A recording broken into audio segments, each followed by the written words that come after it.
Welcome to the Faith Focused Free Thinking Podcast, a ministry of Ozaki Congregational Church in Grafton, Wisconsin.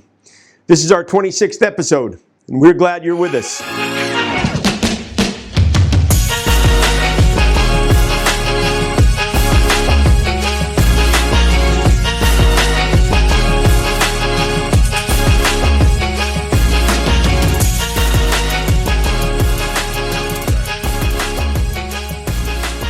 Hello, my name is Jeff. Thanks so much for joining us here at the Faith Focused Free Thinking Podcast. Today, you are going to hear my conversation with my younger brother, Erik Larson. Erik is 7 years younger than I am, and obviously he and I grew up in the same home and the same tradition, and then as life took us in different directions, he is now in Western Canada, and of course has been on a journey, as have the rest of us, and I think you're really going to appreciate hearing his perspective and his story. I really appreciate and love Erik as a brother and as a friend, and I was really glad for the opportunity to visit with him like this. So here is Erik Larson.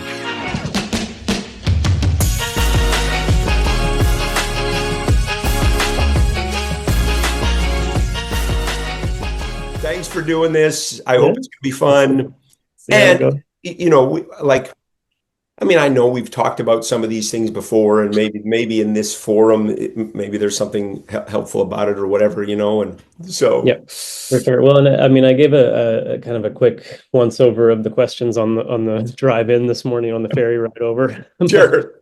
Not too prepped, so we'll just see what things come. It's great. It's great. It's perfect. Yep. Well, good. Well, I mean, I figured, why don't you start with, our life story, of course, but, you know, obviously our paths diverge, and just to kind of create a timeline and locations where you've been and these kind of things, just sort of give your life story in a couple minutes, you know, whatever. Yeah. Yeah. Well, yeah, I mean, as you know, born in Saskatchewan in central Canada, grew up. Mostly my memories are from Regina, Saskatchewan. Yeah. So going to high school there, public high school and public elementary school, and attending the Christian Missionary Alliance Church through it all. Yep. So heavily involved in that and in sports. But yes, certainly life was central around church. That was my friend group, was the youth group kids. That's who I'm skateboarding with. That's who I'm, kids choir and all that kind of stuff. Yep. Grew up there. I went after high school, went to Capenry, which is Tarnhof is a kind of a Capenry college in Austria, which is a 6-month Bible course that was very, I really enjoyed it and was very helpful, but just kind of like focused on Bible studies. And then after that, went to University of Saskatchewan in Saskatoon for my engineering degree. And kind of the tail end of my degree, got married to my high school girlfriend, and worked in mining there for a couple of years.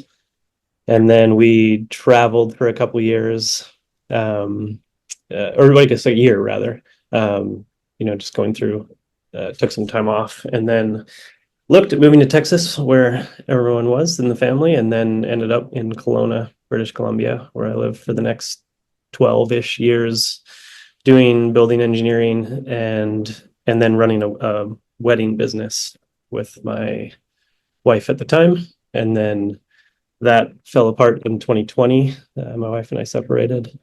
And then since then, in a new relationship and living in Bowen Island, just off the coast of Vancouver in BC. And kind of, through that all, maybe this is a different question, but kind of like, was involved in church in Kelowna, certainly, different ones, like similar, evangelical, kind of modern Christianity through it. And then kind of finished. I don't attend anymore, and haven't since moving from Bowen, and didn't kind of the last several years in Kelowna as well, and kind of transitioned to like the last church I attended was more of a inner city one that was doing kind of like work with unhoused people and whatnot. But yeah, that's kind of Yeah. a brief overview. Yeah. Yeah. Yeah. No, no, no. That's great. That gives a good timeline. And yeah, you're a mechanical engineer. Mechanical engineer. Yeah. Yeah. And so the stuff you work on currently is, and I don't know if you do this anymore, right? You put the cooling system under a hockey rink, or you put a pool on the top of a hotel building or something like that. Exactly. Yeah, that's a couple of our kind of niches. I do less arenas and hockey rinks, but I have done them. But yeah, tons of pools and then tons of just like residential buildings. We make sure indoor air quality is good, plumbing where you need plumbing, fire sprinklers where you need fire sprinklers. So just kind of all the heating, cooling, fire, water systems in any building. Yep. Do Yep. some healthcare, some yeah, you know, security type work with police and whatnot. Yeah. Yeah, no, no, no, that's great. And you now sort of have, I don't know, it's an accurate description to say you've started your own engineering firm kind of as an off or as part of this other engineering firm in Kelowna. Yeah. So yeah, kind of, bought in as a partner. So I own, portion of a larger engineering business that I've started a branch office in North Vancouver. So, yeah, growing that out here, with our head office in Kelowna, but, yeah, we have about 20 or so staff, all, mix of engineers and designers Yeah, doing this thing. yeah. No, that's great. That's great. Well, I feel like one little other tidbit we ought to throw out there is, anybody listening, if you want to look up Bowen Island, Erik is currently swimming around Bowen Island with some other guys. So you could get in the ocean and swim several kilometers or miles, whatever. Yeah. Yeah, totally. I'm building up my endurance. The guys I go with will go for 8 kilometers just going hard, and so I've gotten up to 3 or so, but it's fun just being out there in the Yeah, sun. that's amazing. Amazing. Yeah. Living right on the ocean. That's great. That's great. Uh, Beautiful.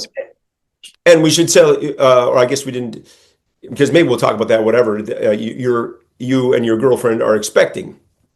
We And are. yes, Yeah, and have just found out it's going to be it's going to be a girl, and 14 more weeks. So that's kind of a new stage of life. It's yeah, terrifying and exciting. yeah, yeah, It'll be my first. Yeah, yep, yep. or both of our first. Yeah. Yep, yep. No, that is so great. That is so great. We're looking forward to adding another cousin to the tribe. So that's Yes. great. Yeah. Yeah. Okay. Well, so yes. So as you think about, I mean, obviously we yeah, grew up in the same tradition, right? Of course, I remember more about Dalmany and more connected there, right? But obviously, Mhm. the Christian Missionary Alliance in Regina, and as you reflect on it today, like you think about those years and growing up in that tradition, I mean, what did this sort of the tradition mean to you at the time, and how would you have reflected on it at the time? And then as you look back on it today, what were the positives of it? What were the things you're thankful for? What are are there events that were significant in your life, right? As you look back on it today, what were the negatives? All of that. Yeah, good question. And yeah, there's a lot there. The, I mean, at the time, it was just the water I was swimming in, and it wasn't. I don't think it was negative at the time. It was provided. The church provided community, and it felt like a relatively safe space for me, and yeah, and I was very invested in it. Like the Bible was very important, and you know, uh, I read through the Bible several times. I think in high school even, or certainly high school and university, and um, yeah. So I mean, it was kind of just like that was the what my life centered around then, and yeah, just like following Christ and getting to know him better and worship services and trying to, share Christ with those that I know. Um, so that, yeah, I mean, it was very like central and kind of omnipresent in my life. Really my whole life up until mid 30s, maybe. Yeah. Yeah. Yeah. And there, yeah, and like, looking back at it, there's lots of positives. I think just the community is nice. I think there's something about a small community that gives you opportunities to speak in front of people and learn how to play music and be in a, like there's just kind of these small, be involved, try new things in a small scale Yeah. uh, community that where people are, for the most part, encouraging and, kind people. Yeah. So I think, like that, looking back, that was really nice, I think. And I think outside of the church, it just takes more effort and more. Yeah, I mean, you have to be good to play music somewhere, or Right. go to an open mic, which is maybe a little more intimidating, or Right. Right. like those little. And it's funny. I think there's elements of that which I find just living on a small island. There's Bone Island has 4,000 people that live on it, so Yeah. there's that little bit of we're a smaller community and supporting each other vibe. Yeah. Yeah. But if you're in a big city, a church kind of makes that smaller community that you can feel seen and supported, and yeah. Yeah. Yeah. Yeah. So I'll just yeah, comment two things. yeah, for sure. Yeah, you think about the church. Like I'll say on Sunday morning, sometimes we're singing a hymn or just before we sing a hymn, like where else do you come together and is it appropriate and expected that we're going to sing together? I mean, you might do it at a concert or you might do it around the piano at Christmas or something, right? But the church is there's something unique about that. There's not very many like that around, a place like that, For so. sure. Yeah, yeah, totally. And the other thing, I mean, you and I would say, you have to say, right? But I would say, like, obviously, within that tradition, you and I grew up in such a loving and tight knit and supportive family unit, immediate family unit, right? Yeah, And yeah, where, I mean, I always say, I have said, like, I feel like I experienced the very best of the evangelical tradition, from mom and dad and our family unit, our extended family, to the people that we knew at church and all of that. And it wasn't perfect, of course, but yeah. experienced the very best of evangelicalism. I mean, again, forget the recording, whatever. Would you say that? Yeah, I mean, I think so. Yeah, I think like, um, yeah, no, for sure. Like, I think I hear other people's experience in evangelical Christianity, and I think there's like a lot of harm. Yeah, yeah, Uh, no question. and I think there was harm for me and maybe for us growing up too, but I think like that's kind of built into it a little bit, and like, Yeah, um, but yeah, I mean, I think I'm very grateful that yeah, we grew up in our family, and like, um, yeah, I think that's largely true. I think there's like things like, um, I think there's like maybe it's just Canadian culture and evangelical culture of just like being nice and not kind, or like, oh, how do I get into this? no, I don't know. Maybe it's a side tangent for the no, next no, one. no, it's good. Go with it. Yeah. um, yeah, I think there's just like a performative element No, yeah. in Christianity, um, and there's like an element um, of better than that I think I've had too. Mhm. Whereas like, we're taught to kind of love others and love those more unfortunate than yourself, and like, and there's an element of that that's good, obviously. We want to love people, but there's also kind of this like, we're loving you from up here because we've got it right, Yeah. and Yeah. you've got it wrong. Like, Yeah. uh, Yeah. so I like bless you, and I wish the best, but like kind of wish you were more like me and this friendly face, and be agreeable, and uh, and I think even kind of this idea of like first is third. You put God first, others second, yourself third. So still that kind of like nicety thing where that can come at a cost at yourself of like you're not important. Other people are important. It doesn't matter what you feel. It doesn't matter, is what other people feel. And I Yeah. think that's something I've struggled with that in adulthood of being like, oh no, I can't rock the boat out here because Mhm. like other people are more important. Yeah. Um, Yeah. uh, and I think like the way that I understood that or internalized it, it wasn't healthy in the sense of like, yeah, sometimes you have to be honest uh and not just like I think there's like an element of stuffing emotion and stuffing anger or those kind of like bad quote unquote emotions. Yeah. Sure. Whereas I think that there's a spot to express that and maybe make other people uncomfortable, but Yeah. they're yeah, kind of that doesn't always come ahead of you.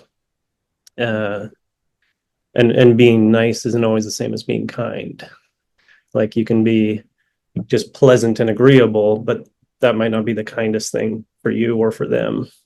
Yeah. Um, and so I think that's like a mix of evangelical, our family, and Canadian culture all combining. Yes. Yes. um, uh, yeah. Yeah. So I think that's one area that was kind of like detrimental in some ways for Yeah. me Yeah.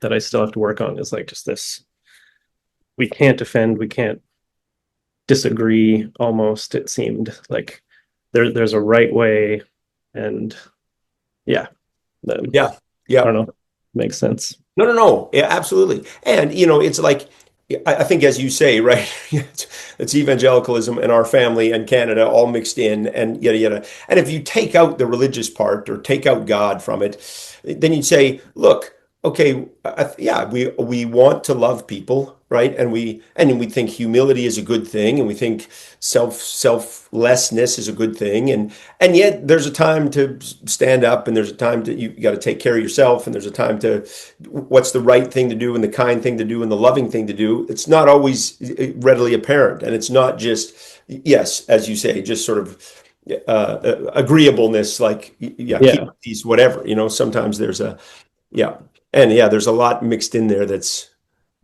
complicated. Yeah.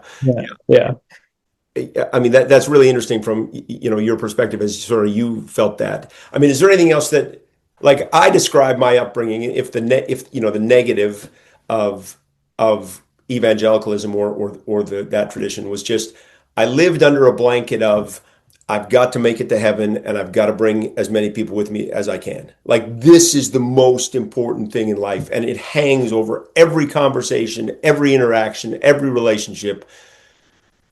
You know what I mean? Like yeah, if I caricature or characterize my, what it did for me in sort of a negative sense, that would be it. Is that, yeah. I think that's another one for sure is just like yeah, I remember especially chatting with a non-Christian, a friend, a stranger, whatever, if something faith related came up, it's just like anxiety of like, okay, this is my moment. yeah, you know, yeah, this person's eternal salvation depends on me. yeah. Don't mess this up. Explaining the Roman road to Oh, this person. Um, and we're like, I mean, now, having kind of deconstructed, left the faith, I'm happy to have a conversation about like what happens after we die, and yeah, what, there's just no pressure, and you can have a real conversation with someone, because it's not a conversation when you're just like feel that pressure and feel like I got to convince this person, and you're not listening to understand or seek truth, or you're just listening to think of what's my next counter argument. Yes. Yeah. Yeah. Yeah. No. Yeah. So I certainly felt that. Yeah. Yeah. Yeah. No. Yeah. Before we jump, I mean, any other sort of reflections on, yeah, those, I mean, the tradition we grew up in, or even, you know, maybe we'll get to the point in your mid 30s or whatever where you, okay, I'm starting to think about these differently and whatever. But anything else or comments or things you think about related to the tradition as you know, within your youth and 20s and whatever? Yeah. I mean, the only other thing I mean, I'm sure there's lots if I thought about it more, but I think too, just like purity culture, Mm, um, you know, uh, just thinking of, yeah, how sex is just kind of avoided as a topic. And that's cultural too. That's, I'm yeah, sure, partly Canadian or who knows what, North American. But certainly worse in evangelical circles of just kind of like not really addressed whatsoever. And if it is, it's kind of like, oh, well, you know, if you even have a lustful thought in your brain, you're sinning. And so now you're trying to like, how as a 15-year-old are you supposed to like stop your thoughts? You right, know, right. where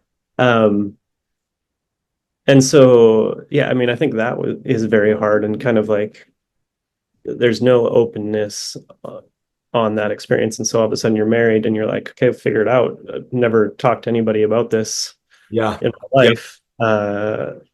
And so, and there's kind of this element of like, it's bad or, you know, it's taboo at the very, you know, it's sinful or bad, or it's taboo at least. yeah, yeah, And, and now, oh, now it's okay. You know, it's not, you know, enjoy this and celebrate it. And, uh, yeah. And, you know, that's, I think, harmful.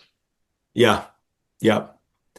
No, you know, yeah, oh, you talk about the sort of the pressure of, you know, whatever the tradition we were part of, or getting people to heaven or whatever.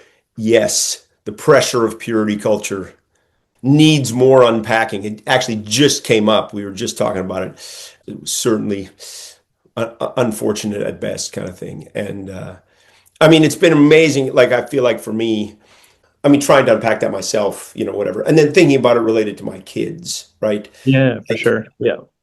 I mean, I feel so much less pressure related to my kids, you know, and and doing my best to, right, how do we guide them in this way? I mean, this is a significant thing, right, and a significant Yeah. part of being human, without adding pressure to their lives. You know what I mean? Yes. Yeah. And related to it, and yeah, no, absolutely, yeah, Yeah, certainly. Yeah. No, you know, I want, you know, my daughter to grow up and kind of like be, it's not a taboo and you can yes, ask the questions and talk about it and not feel judgment and like, um, yeah, I think that's important. I think I was listening to a comedian the other day who was like, you know, he grew up evangelical and she said, you know, to understand like sins, we kind of have murder and she has her, you know, hand down low and then she yeah, moves it a little bit.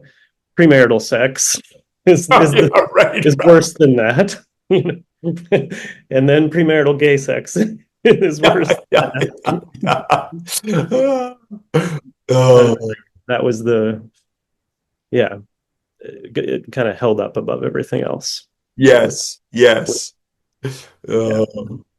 No, I mean, there's certainly more to unpack there, that's for sure. But you're exactly right. I mean, the purity culture and the kind of pressure around that. Yeah, Yeah, yeah, for sure. yeah, yeah. Okay, so you know, you get into your 30s. What was the thing or things that first began to, you know, hey, I'm thinking about this differently, or there's this thread, as you know, metaphor that you've used or whatever, or that on this my sweater of faith that I start to pull at. What's the, yeah, Yes. Yeah. Yeah.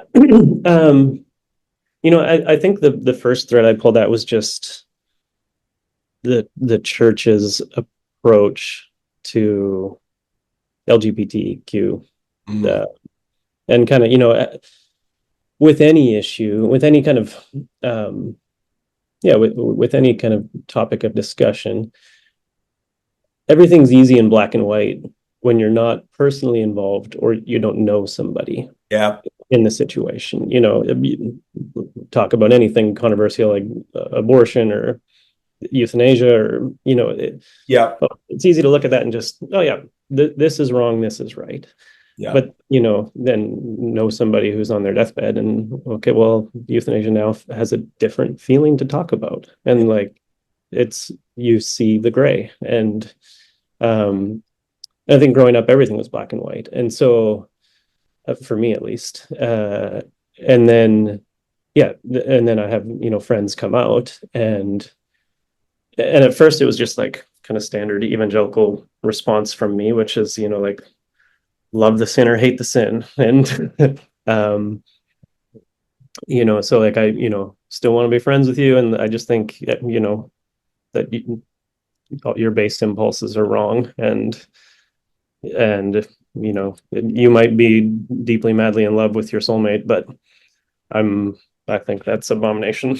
But I love you. And um and so I think yeah, I just kind of over years I wrestled with that and my responses to that, and kind of like yeah, started pulling at that, and then kind of the next idea was hell, and kind of uh, atonement theory of you know yeah, we all as evangelical Christians, I think, have to do this mental gymnastics of I believe in a loving God, who sent his son to die for us because he cares for us, he wants a relationship, and uh, but then he's also going to send countless people to eternal torment.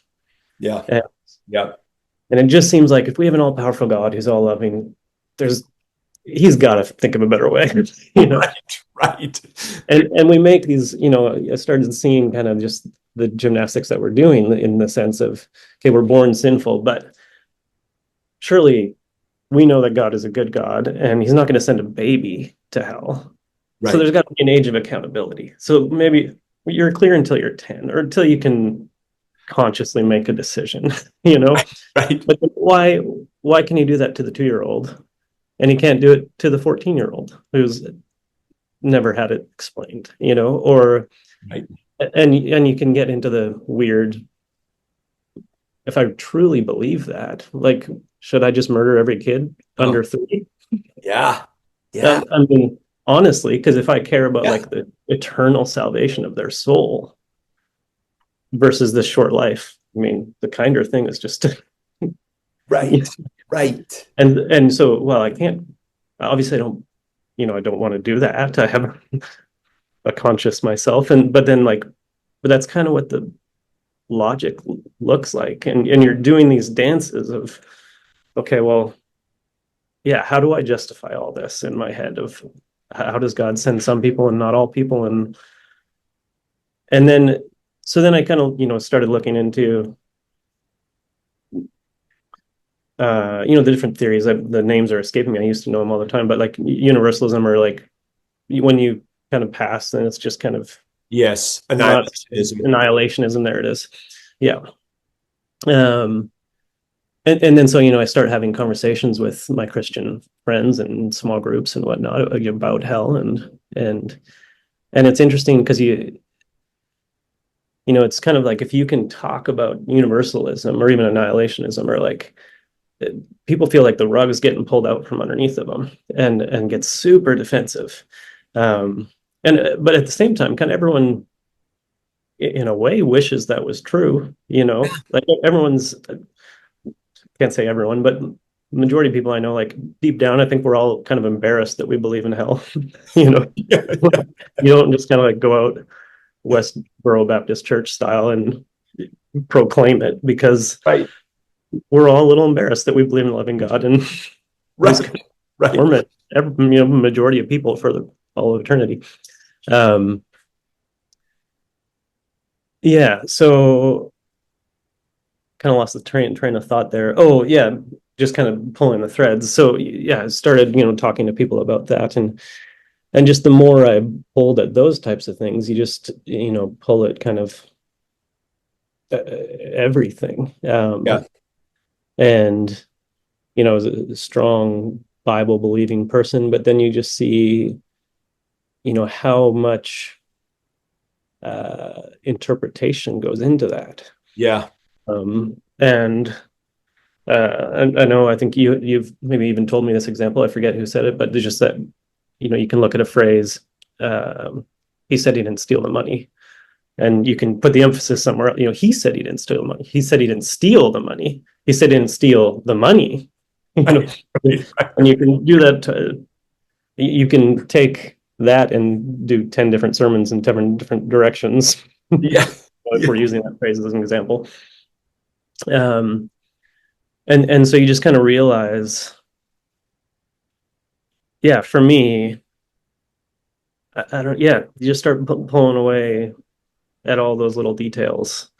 And, we were talking about music earlier, and kind of relate to this one thing that I heard that was kind of like, you grow up in the church, and having these emotional worship experiences, and thinking that you love worship and this, and then you go to like a really good concert where everyone's invested in singing, and you're like, oh, I just like music. Just feels good to sing with people and be like in something. Yeah. Yeah. And so, I mean, I guess kind of like all of those amidst kind of just knowing people who are not Christians too, or who are, if more or just as loving and conscientious than, they say we'll know we're Christians by our love. But there's very loving, kind, people out there. And Yes.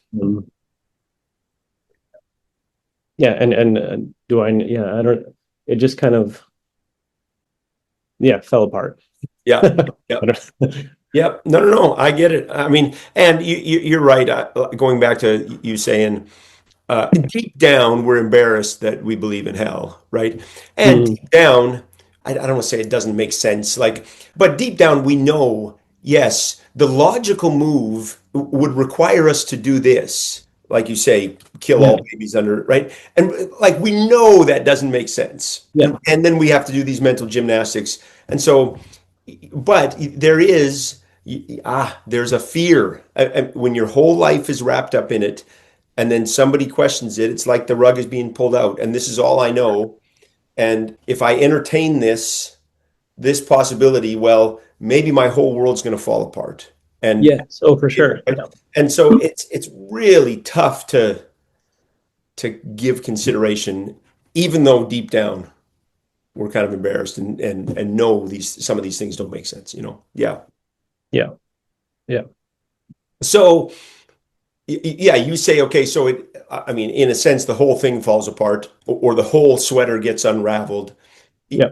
I mean, what did that look like for you, kind of getting to that point? And, was there a moment, or was there like sort of this realization that I've sort of let this all go? Or like, how would you describe yourself today? And how did you get and realize, Yeah, yeah. Well, was there kind of like a moment, or right?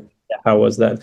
I mean, I don't know how I would describe myself today, and I think it kind of depends who I'm talking to and what I'm feeling in the moment. Yes, sure. Maybe maybe agnostic is a reasonable term for it, and kind of like, who knows Yeah, what's there. I've used atheist, I've used agnostic atheist. Like, yeah, I guess, the technical term of atheist is just you don't believe in a God. And I mean, I, I think I agree with that, So, but I certainly don't believe that I'm not a, I'm open to there being a God, yeah, Um, and I certainly, it seems like there's more to life than, certainly there's more to life than we understand or see or know, kind of. Whether that's collective consciousness, or whether it's a God, or whether it's, who knows. yeah, But at the end of the day too, I'm I'm not scared of there not being a God. If Yeah. we die, that's just go back into the ocean and that's it. Being not born, I don't have bad memories of that. I Right, think right, right, being right, dead is going to be similar, maybe. right.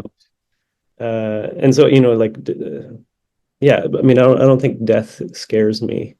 It didn't scare me when I was a Christian because I knew I was going to heaven and it would get better after, and now it doesn't scare me because, I think it'll either end or it won't, and it's going to be what it is. Like it'll be, you know, maybe there's a loving God, maybe we're reincarnated. How do we know? Yeah, yeah, That yeah, is, um, yeah, and so yeah, so kind of that's where I'm at right now is kind of this agnostic, uh, and I think getting there, the I it happens slowly, kind of, like I said, pull at the, oh, I have gay friends, and what does that mean to my life, and pull at hell, and kind of have more conversations at churches and Bible studies, and with friends, and then kind of moved, like I said, to that church that was more, for the unhoused and kind of doing practical good work, because it kind of feels like, well, if I don't believe in hell, then we should just be meeting people's needs, yeah, like how do yeah, we make this life better and share happiness and love and generosity with people.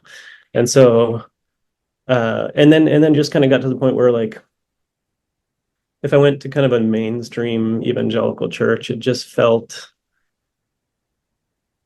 I mean, a little ick or almost triggering, kind of like, what are we doing here? Like, especially kind of if you look at some of the bigger ones that are just putting so much effort into themselves, and then you're kind of like, I mean, yeah, what are we doing here?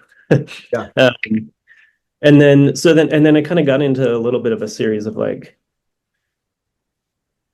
or a period of time rather, where I kind of want to, like, have an inclination to pull people out of Christianity, kind of like, you got to understand it my way, so I was like evangelically agnostic, yeah, or um, like, yeah, and now kind of I think I've moved past that to just kind of, I not thinking about it very much. There was a period where I thought about it a lot, of kind of the theology of it, and kind of like, can you live in this deconstructed Jesus based faith? Um, and yeah, and then now it kind of, it's just like, well, not a part of my life, and kind of, I would used to have tons of these types of conversations with friends, and now it's just kind of living life and not worrying about it. And I'm interested in kind of, you know chatting with people who think different things, or watching, there's kind of a Netflix documentary on people who remember past lives, and it's interesting to think about, like, in different religions, and yeah, but yeah, but it's all just kind of with a hand of open hand of kind of like, we don't know and we probably never will, yeah, and it's interesting to speculate, but I'm not going to tie up my life thinking about what happens in after it. you know yeah, I'm going to live this life, kind of thing. yeah. And yeah, if that answers the question, I don't know. Oh, So there wasn't kind of like an aha moment of, it's just kind of like a fade away almost yeah, of faith. yeah, yeah. No, no, no. All that is great. And the three things that come to mind are: one, the term atheist, a theist, right? So what the atheist is really reacting against is the theistic worldview, right? Would say that there's a personal God who answers our prayers and is intimately involved in the world, right? It's not an deist who thought, well, there's a God who started the world, is this initial cause, but then is really hands off, right? Um, Right. Nor, as you say, is it is sort of an a collective consciousness, like Yeah, like I think about the, Star Wars, the Force, right? Well, maybe there's the Force that unites us all. There is this, whatever, you know what I mean? Yeah. So, I mean, I still consider myself a theist, right? I believe in God, but to say, I mean, that's the word atheist, right? So it doesn't mean I don't believe that there's something greater than ourselves or something that unites us or something that happens after we die or whatever, but just this idea of a personal God that's personally involved in the world. Anyways, the second Yeah. thing that comes to mind, I liked what Dad said, recently. I mean, what does the afterlife look like? What happens? Who knows, right? You're exactly right. But Dad was like, when he said to Uncle Glenn, he said, I think the afterlife is going to be a pleasant surprise. And Yeah. I want to hold on to that, that, yeah, it's going to be a pleasant surprise. And I think that's great. And then third, I feel that too, or have felt that too, and still feel sometimes the need to sort of want to pull people out of evangelicalism or whatever and make them Yeah. see my way or whatever, while I really appreciate the dialogue and would love to dialogue, more about these things, kind of, yeah, being less worried about that. And for any person in whatever system they're in, if it's working for them, if it's giving them a framework for life and a way to navigate, great, great. But if they ever get to a point, where, yeah, it's only adding pressure to their life and not bringing peace or freedom, well, then maybe we could think about another way to look at it. So, Yeah. Yeah, for sure. yeah. Um, so, I mean, I guess I don't. Maybe there's nothing more you would say on what do you think happens when we die, other than saying I don't know. I mean, did you have a theory there or whatever? Yeah, Yeah. No, I don't. Yeah, I mean, the short answer is I don't know. I guess maybe if I am pushed to say something, I kind of waffle between, well, I think mostly I land on kind of just it ends, and that's it. Whether you just kind of like, yeah, the drop returning to the ocean, or yeah, um, yeah, I think that Bird Talker is a band I've listened to, especially during my deconstruction years, and they talk about um, we're all the same wind getting distracted by our different sails. And so maybe when you die, you just are the wind again, you know? okay, okay, um, yeah. Just kind of like whatever that means. yeah, Just Erik Larson as this consciousness just disappears essentially, sure, functionally. yeah, Yeah. yeah, yeah. No, no, no. That's so. That sort of being like we don't really know, I mean, I agree, but we're living under a blanket of mystery, right? Yeah. And we don't really know. So then it's left to each of us to find meaning and hope in the world, right? And so even just being agnostic about what is to come, or saying you don't know, or saying we return to the drop in the ocean, whatever. Yeah, as you reflect on that, what meaning, hope, purpose in life? Yeah. I mean, I think it's an interesting question. It's, and in some ways, I'm still wrestling through it. Mhm. Because I kind of think, it's what we want it to be. What do you, we get the choice. What do you want your purpose and meaning to be? So, I mean, for me and at the moment, I guess I'm working, which has some purpose, developing buildings and helping people. But more so it's like, the connections with Julia, my partner, and, our soon daughter, and kind of experiencing life and going for walks and looking at the ocean and swimming in the ocean and just like, trying to be a good, positive presence in my own life and in the people around me. And,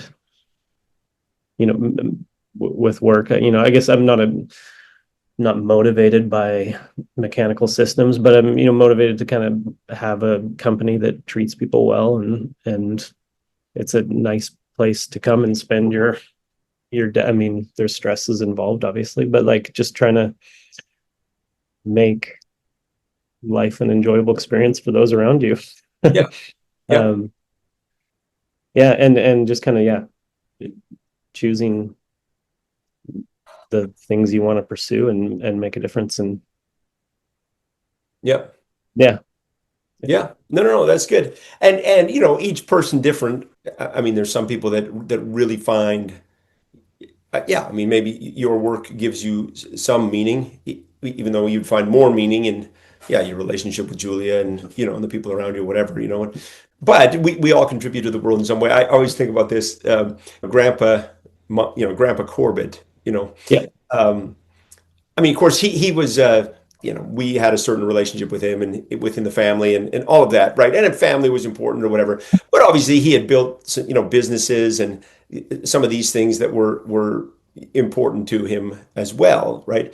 yeah, And I remember Mom saying, I don't know if Mom was there or whatever, but like he's in the hospital on his deathbed, right? Like he's within a day or two of passing away. He will eventually pass away.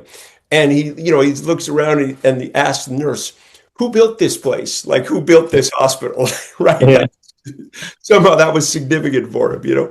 And so, I think that's interesting. The other question, though, around that, meaning and purpose in life. I mean, yes, we all get to choose our own meaning, kind of thing. Like, I guess for me, I say, I believe in God first of all because I want to believe in God, and really maybe secondly, or tied in with that, is because I don't want to believe that there's no redemption for the suffering in the world. And while some of us get to choose to find meaning, there's a significant percentage of people for whom life is not much more than suffering. And yeah, and I can't find another way other than what we might call God to find hope for redemption. You know what I mean? So I don't know how do you make sense out of that? yeah. I mean, I see what you're saying. I think for me, I mean that's a reality for sure. It's like it's a privilege to choose my purpose. That just says I'm in a privileged spot. Yeah. Uh, and the reality is, yeah, some people don't have that. They are just surviving. And I mean, it would be nice to think that there's redemption there after life, but it's almost too like I worry what good does that belief have for me?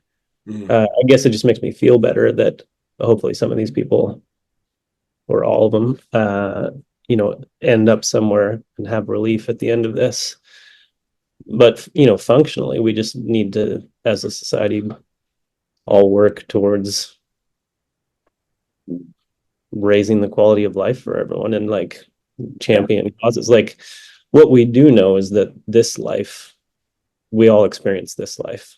Yeah. Yeah. So what can we do? How can I mean, in my small ways, can I like pay people better living wages out here and try to,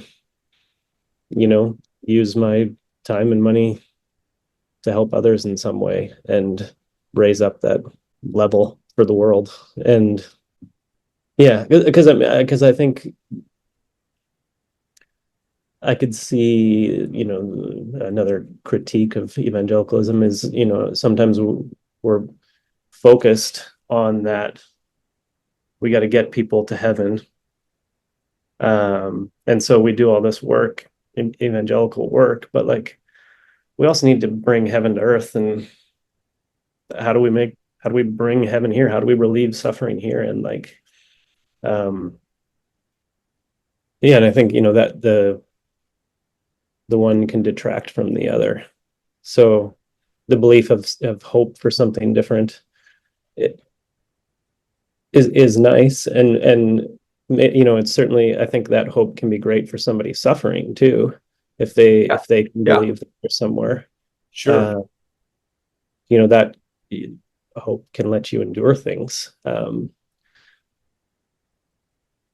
yeah, like, so I mean, like, how do we, I think, in a privileged spot, how do you either help those people or bring hope to them somehow? um But yeah, I mean, for me, like the belief of just that I don't think it's a functional belief for me that there'll be something better later, Yeah, yeah, yeah. if that makes sense. Yeah, no, I mean, yeah, no, I get it. Yeah, certainly, sort of this hope for, a life to come or whatever can detract from how do we bring it here, right? And Yeah. how do we, and yet, I think you make a great point, and it's true that that hope it is sustains people, right? And in the, Mm. I mean, and these were the spirituals that came out of the slavery, right? Swing home, sweet chariot, coming for to carry me home, right? Like in Yeah. the midst of this difficulty, we're holding on to hope in something beyond. And yeah, it makes, uh, I think that there's something good about that, maybe. Um, Even as yeah we do our best to make the world a better place, right? And we just had a series called "What Do I Believe?" That there's the past 7 weeks at church, and Yeah. so like we had crossed off the "we." What do we believe? We crossed off the "we" because in congregationalism particularly, right, we don't have a statement of belief. We just have everybody approaches God according to their own conscience. So all I can say is, what do I believe? And then you can decide if it makes sense to you, kind of thing. Yeah. And I said this past Sunday that series went in ways that I didn't really expect. Like I really sort of expected to answer that question with a list of theology. Here's how I make sense out of the world. And it just yeah went in different ways. I'm talking about I think God is mysterious and yet understandable, and I think we see God in places we don't expect him, and we all have a need for the transcendent, for something beyond this world, right? Or whatever. But then this past Sunday, essentially what I said is, hey, what you believe or what I believe is important. I mean, it's important to think about and reflect on how do I make sense out of the world. But I said, what's more important, what's most important is that we love and care for one another in the midst of life. And, friends that are going through a really difficult time kind of thing. Well, I can tell them that God loves them and that God's not angry with them. And I can tell them, whatever, but it's more important that I sit with them and say, I'm here for you. And you know what I mean? And yet at the same time, again, for me, I want to believe that there's redemption, because as much as we're going to do our best to make the world a better place, billions of people throughout history have done nothing but suffer. Yeah. Yeah. Like in that sort of vein, like what do you make of what you might call a sort of circumstantial evidence for some sort of experience after death, near death experiences, and what people Oh experience? man. Yeah. Um, I mean, I'm fascinated by it for Yeah, sure. Um, and I don't know is the short answer. yeah, Uh, yeah, I don't know. It's just fascinating to listen to, and maybe yeah, maybe it's just chemicals in our brain. Maybe it's a kind of a collective consciousness that there's, who knows. I know, yeah, no, I'll leave that out, but yeah, curious. Yeah, for sure. yeah, yeah, yeah, yeah. I mean, at least like yeah, I mean, all of us, the hand is open, right? Like related to Yeah.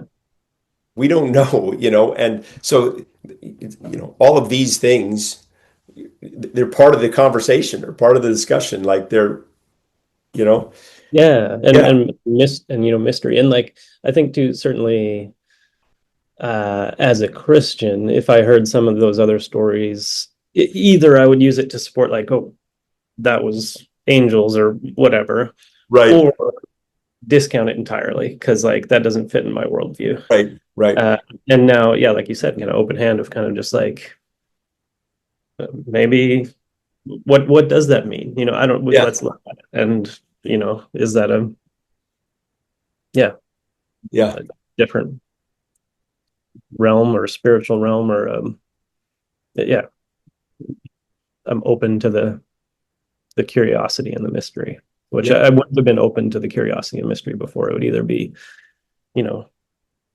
God at work or the devil at work. Right, right. Yeah, So, yes. black and white.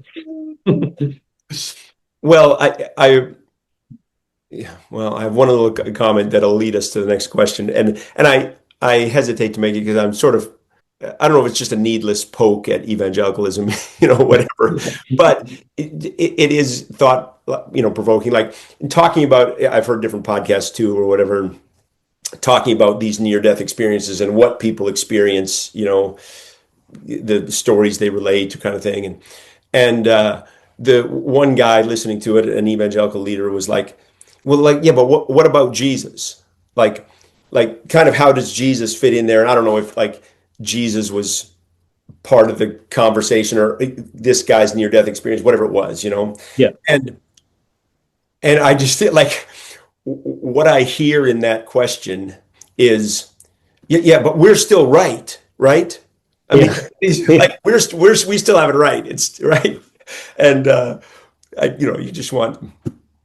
I mean, again, it's sort of a poke at evangelicalism, but I want to say, look, let's not worry about who's right, right? I mean, we're just trying to make sense of this. Put it in an open hand rather than it's got to be this kind of thing. Yes, totally. Well, yeah, I mean, it's the I don't think as a Christian I was ever truly pursuing truth.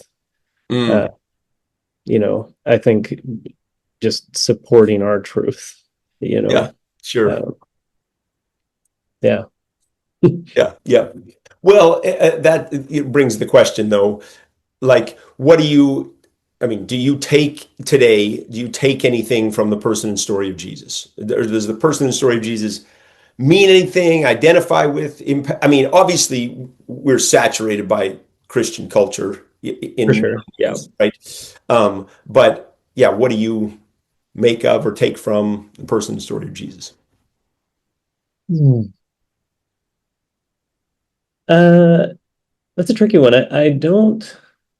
Yeah, I mean, obviously, it's made who I am. Yeah, That's my sure, experience for 30 some odd years of my life, and so there's residual impact for sure. And I'm sure the way my mind works is based partially off of that. And but in terms of like a day to day,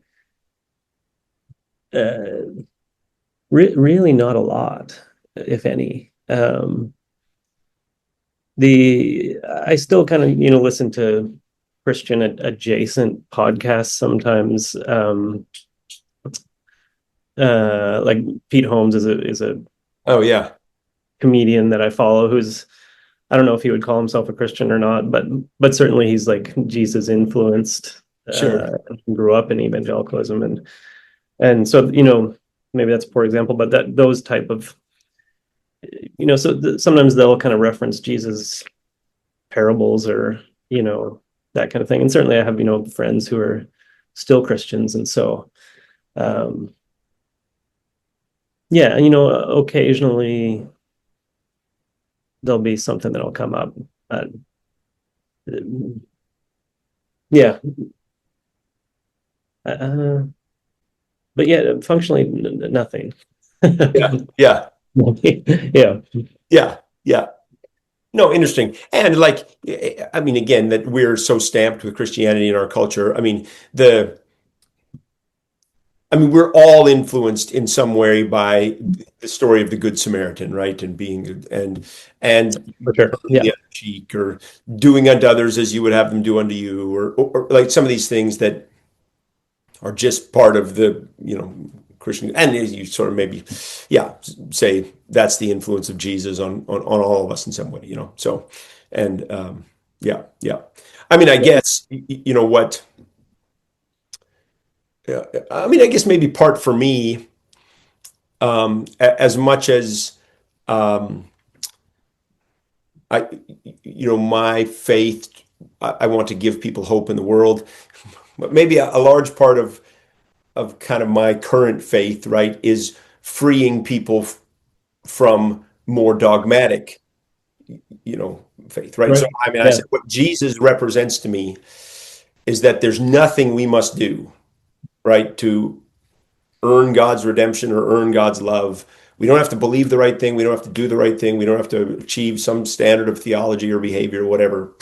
I'm trusting that God is good and God has done it for us. And yeah, whatever, you know what I Yeah. mean? And there's just so many people growing up in religious traditions feeling the pressure we felt, right, to perform, do, earn, right, and that our God's love for us depended on it, and our eternal destiny rides on it. Yeah. You want to be like, man, we want to free people from that, you know? Yes.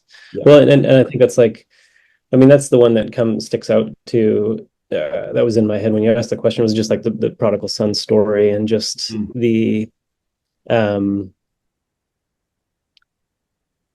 yeah, it's kind of baked right in there as there's the elder son who stays home and does everything right, and there's the younger son who leaves and does everything wrong, quote unquote. Yeah. And at the end of the parable, the father's like, I'm always with you and everything I have is yours. Like, he didn't say like, I'm with you now or you're back here now. Yeah. He said, Right. I'm you know Right. and Right. everything I have is yours. And then the older one at home is upset about that, but he said everything is also yours. Like, yeah, just kind of this idea of everything belongs, everything is this, it's there is no separation. Where can you go from me?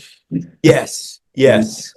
that's kind of like, pulling off the evangelical lenses and reading the Bible. And I can see kind of that faith tradition of like everything belongs, and less you can, if you pull off the atonement theory glasses, Yeah. maybe you can see kind of this, I mean, almost collective consciousness through that too, of just like this, it all belongs, it's all here, you've already arrived. And yeah, and that's my hope. I think, like, I have a friend who posted after Charlie Kirk's death, and it's just like, I hope that Charlie Kirk is being welcomed into the uncomfortably wide arms of a loving God. Mm. Kind of that, you might have a narrow focus of Right. who you getting in there, but you might arrive and just be like, everyone's in here. Yes. Which Yes. there's countless story, if you read it with different lenses, if you read the scriptures, Yes. everyone ends up there. you Yeah. know Yeah. and I don't think maybe that's referring to like a heaven there and then. It's just kind of more, we're all okay. Yeah. We're all in this together. There's no us and them. We're, yeah, it all belongs. I don't know, for lack of a better Yeah. description. Yep. Yep. Yep. No, no, no. I love that. Yep. And I mean, I think for you, I mean, and for me, like maybe that's just the description of faith. Like we don't know, none of us know. Yeah. And even if you asked us what happens when we die, well, we'd say we don't know. Maybe we just go back into the ocean. Maybe, as you say, maybe that's it, whatever. Uh, but maybe there's this, I don't know. Is this a reasonable description of faith? Like it's this thought at the back of our mind that maybe we're all in this together, and whatever it is, it's good, and so I'm not going to worry about it. You know what I mean? Yeah, I mean, I can get on board with the sentiment of just kind of like, yeah, maybe we're all connected, maybe we're all, yeah, maybe it's all good, and maybe, yeah, we're all in this together, kind of. Yeah. Yeah. And like I would say, the word faith requires the word maybe. Yes. We don't Yes. know. This is like, Yeah. you know what I mean? And so we hold on to something that we would call hope. That's not certainty. That's not. We don't know. If you asked me to, or asked you today, whatever, you'd say, I'd probably say, what happens when we die? Well, maybe it all ends. Like whatever. If you ask me, but yeah, maybe we're all in this together. You know, there's Yeah. this hope we hold on to, and yeah, yeah. No, that's great. Um, Anything else you want to say, or anything else, any other questions you would want to say or you would have for people in the tradition you grew up in, or anything you would want them to know? I mean, I know you're, hopefully we, yeah, let go of trying to convince anybody of anything kind of thing, whatever, but Yeah, no.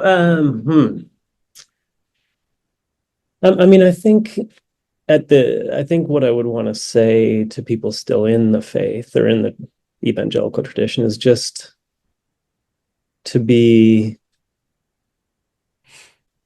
they'll know we are Christians by our love, and like what is the impact?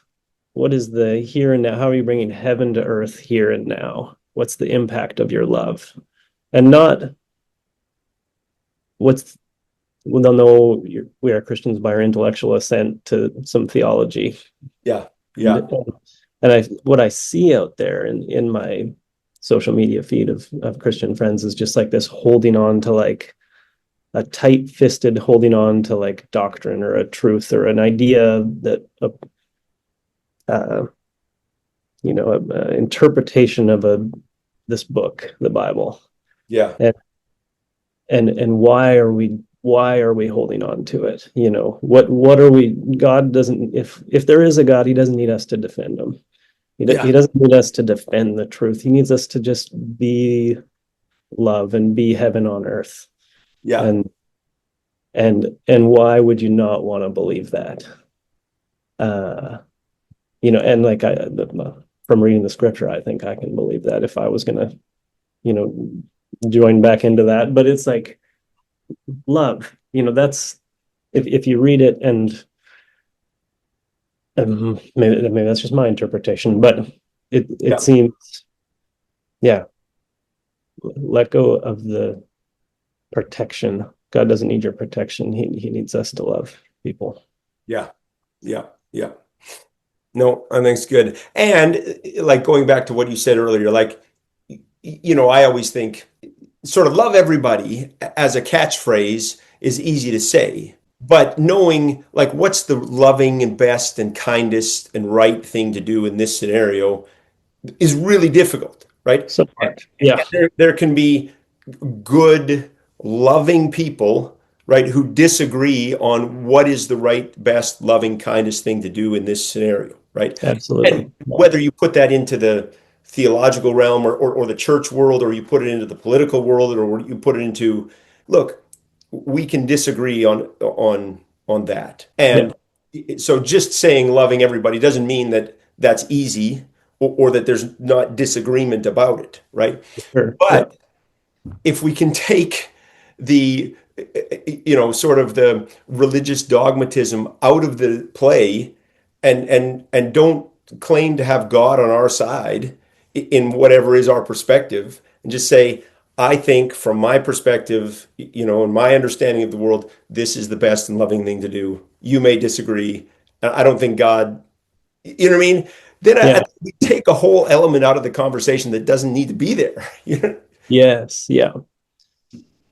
Totally. Yeah. Yeah. And the other thing I would say is just like kind of circling back to where we started or where I was talking about is just like getting to know people in the situation. It's just understanding it's so easy to be black and white from the outside.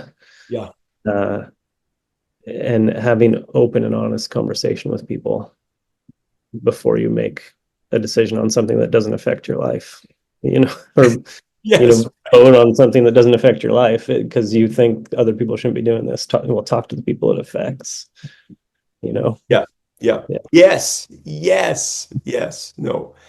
Yeah. Not just talk to the people it affects, but as you say, open and honest, meaning really try to understand yes, yeah, yourself in their shoes and what they're saying and what their perspective is. And yeah. yeah, Yeah. Um, Again, anything else you want to say, and you've kind of talked about, or I guess you mentioned this related to purity culture, right? But as you think about now, hey, I'm about to be responsible to raise up a daughter to navigate life, in a positive way. Yeah, anything you think about there in terms of here's how I'm going to help my daughter navigate the world or think about these things or find meaning or find, you know what I mean? Yeah. Yeah. Yeah, I think about it. I don't know if I've landed anywhere Sure, apart from just, sure.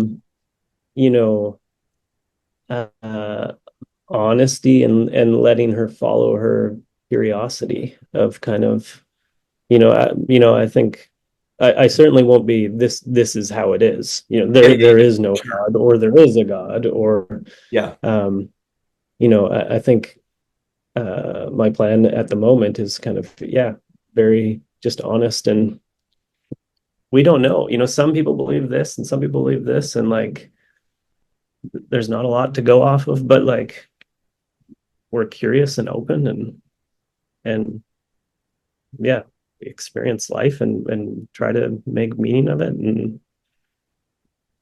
Yeah. uh, we'll see. We'll see how it goes. Yeah. Yeah. Yep. And how do we love and care for one another along the way? Yeah. Yeah. Yeah. Exactly. Yeah. Yeah.